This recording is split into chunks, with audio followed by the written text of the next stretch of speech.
18 বৎসর পর্যন্ত সন্তান মাকে দেখে নেয়, মা সন্তানকে দেখে নেয়। মা উস্তাদের কাছে সন্তান দিয়া গেছেন আর বলছেন আপনার মতো যেদিন হবে ওদিন আমার কাছে পাঠাবেন, মেলে পাঠাবেন। একদিন কোনো মতে উস্তাদকে বুঝায় শোনায়, লম্বা কাহিনী হয়ে যাবে। উস্তাদ এক গাদা সবক দিছে। বাইজিদ বুস্তামি রহমতুল্লাহ আলাইহি 10 মিনিটের ভিতরে সবক মুখস্থ করে উস্তাদকে শোনায় দিছে।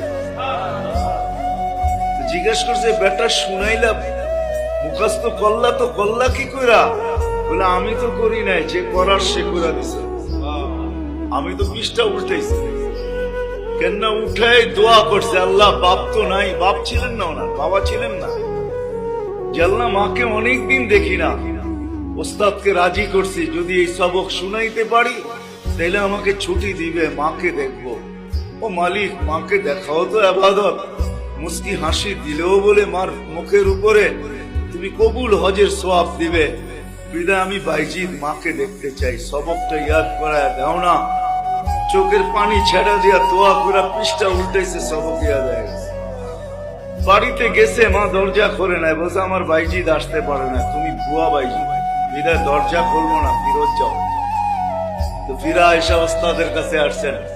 18 বৎসর পরে রাত্রে যখন তাহাজ্জুদে পড়া সেজদায় পড়া কাঁদতেছিলেন, ওস্তাদ ঘুমাইতেছিল, আল্লাহ রসুল স্বপ্নে এসা ওস্তাদকে উঠাইছে যে যাও যাও বাইজিদ রেডি হয়ে গেছে।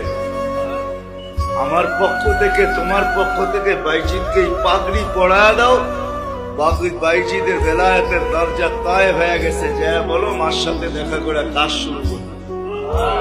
ওস্তাদ ঘুমের থেকে উঠা এসে দেখতেছে বাইজি সেজদায় পড়া কাঁদতেছে রহমতুল্লাহি আলাইহি। উঠায়া বুকের সাথে লাগাইছেন, পাগড়ি পড়াইছেন, বলতে বেটা হয়ে গেছে, আল্লাহ রসুল সার্টিফিকেট যাও কালকের থেকে কাজ শুরু করো। যখন গেছে তো দেখছে মা দরজা খুইলা, মাও জেনে গেছে, আল্লাহ জানায়া দিছেন। মা দরজা খুইলা অপেক্ষা করতেছে, বলতেছে বেটা হয়ে গেছিস, আয় আমার মুখে আয়। বাস্তবিক এটাই সত্য।